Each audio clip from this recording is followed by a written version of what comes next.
Hoje nós vamos abrir em Gênesis, capítulo 25, a partir do versículo 19, onde é dito sobre a geração em Abraão. Então vamos estudar um aspecto muito interessante sobre o que diz respeito a gerar. O que você tem gerado nessa terra. E eu vou tirar justamente essa definição, justamente do nome Abraão. Então diz assim a palavra de Deus no versículo 19. E estas são as gerações de Isaac, filho de Abraão. Abraão gerou a Isaac. Então, o que diz a palavra em hebraico? Ve'ele toldot, gerações, Yitzhak ben Avraham. E eu quero chamar a atenção justamente para gerar. Geração. Em outras palavras, frutos, aquilo que sai do homem. Porque você vai ver que quando Deus ele mudou o nome de Abraão para Abraham, ele falou que de reis que sairiam de Abraão. Tá bom?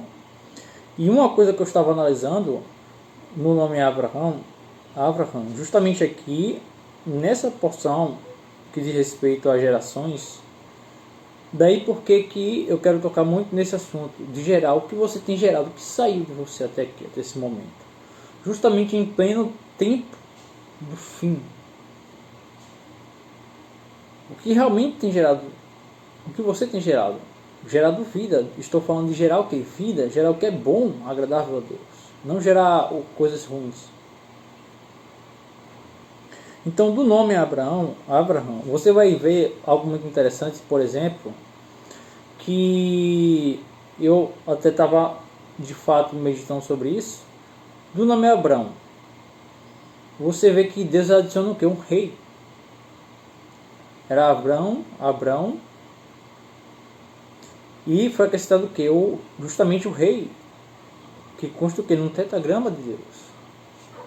Avraham, daí o Avraham. Então por que Deus colocou o rei?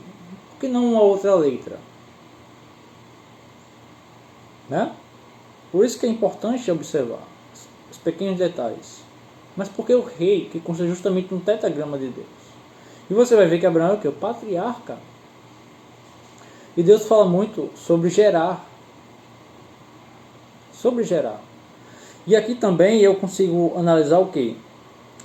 Abraham, você vai ter o Beit, você tem Vraham, você tem uma palavra com sentido de quê? Você vai ver praticamente a estrutura da palavra de eleger, Bahá, de eleger, ou eleito, em outras palavras. Então temos dois aspectos muito interessantes. Aquele que gera coisas, que foi colocado a princípio até aqui no nome de Abraão, que a letra rei do tetragrama de Deus. Simbolizando o que? Aquele que é escolhido da parte de Deus, que tem o nome, carrega uma letra, carrega o chamado de Deus sobre ele. Você também tem o de eleger, ou aquele que é elegido. Por que Jesus ele também fala? Jesus fala, se você é filho de Abraão. Claro que isso diz respeito ao que? A ação de fé de Abraão, a ação de fé que você viu acontecer nos episódios de Abraão. Sim, simbolizando que aquele que começa de um lado e chega no outro ponto. Fé. Mas que a fé ela precisa de quê? De obras, ações, atitudes. Daí mostra que você tem fé. Então veja que aqui ele fala o que? As gerações que foram vindas de Abraão. Então Abraão começa a gerar coisas também. Mas eu quero pegar justamente isso. E você, o seu papel no reino de Deus na terra.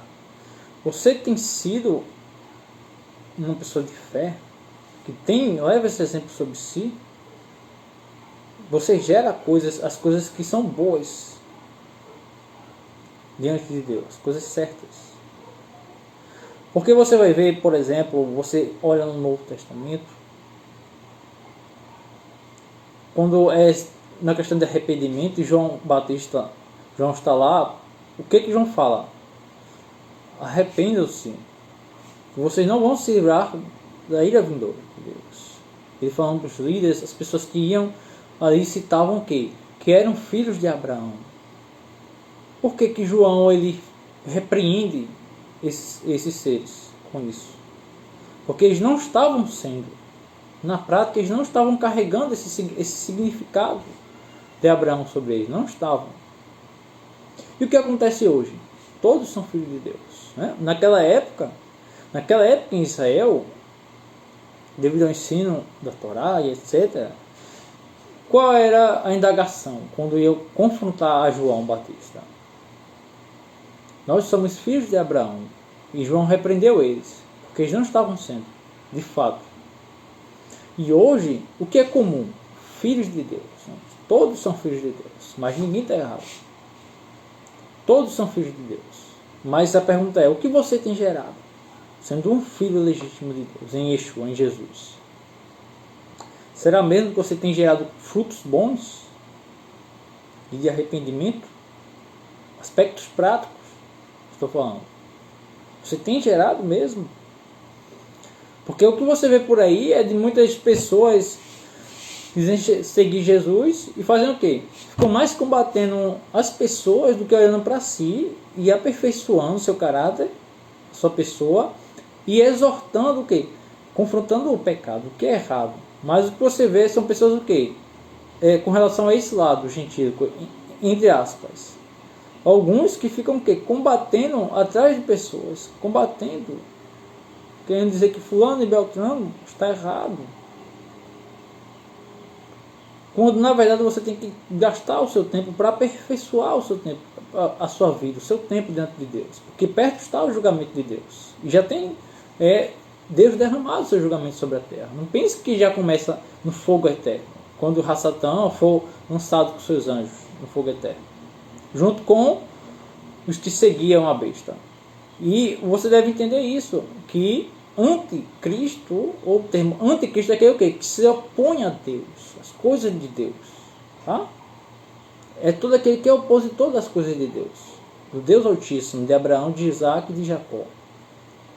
Então você vê que as pessoas têm buscado gerar o quê? Que frutos são esses que você busca apontar para um e outros, ao invés de olhar para si e trabalhar no seu caráter e trazer a público o quê? Informações que façam elas combaterem o pecado e combaterem a religiosidade. Né? A religiosidade que tem permeado nos dias atuais, junto com essas apostasias. Né? Então, o que você tem gerado na sua vida prática que faz com que outros também sejam abençoados com suas ações? Esse é o sentido. Você tem se importado em estudar a palavra de Deus? Porque a palavra que gerar coisas, quer dizer que é uma pessoa que está em constante crescimento. Não é o crente que chega e vai dizer o quê? Que está na graça no tempo de Jesus e acabou. Você não se aperfeiçoa o seu conhecimento, você não busca crescimento, principalmente nesses dias que a igreja vai ser mais atacada, nos tempos do fim, porque a igreja vai ser mais atacada. É o período de quê? De intensificação da batalha. Que toda guerra você sabe que funciona assim, é o período decisivo para a sua alma. Então como que você vai estar santificado para receber o livramento de Deus? Da grande tempo da tribulação. Porque quem vai passar pela grande tribulação são o quê? São os irreverentes, os que achavam que eram santos para subirem e terminavam o quê? São religiosos, não foram livrados da grande tribulação. Daí, essa é a última tentativa de Deus, o quê? Fazer as pessoas caírem na realidade do quão religiosas elas eram. E não foram livradas. Foram o quê? Refinadas, tiveram que ser refinadas, purificadas na grande tribulação para poder ser salvas. Então reflita o que você produz no seu dia a dia. Religiosidade ou frutos dignos de arrependimento para Deus.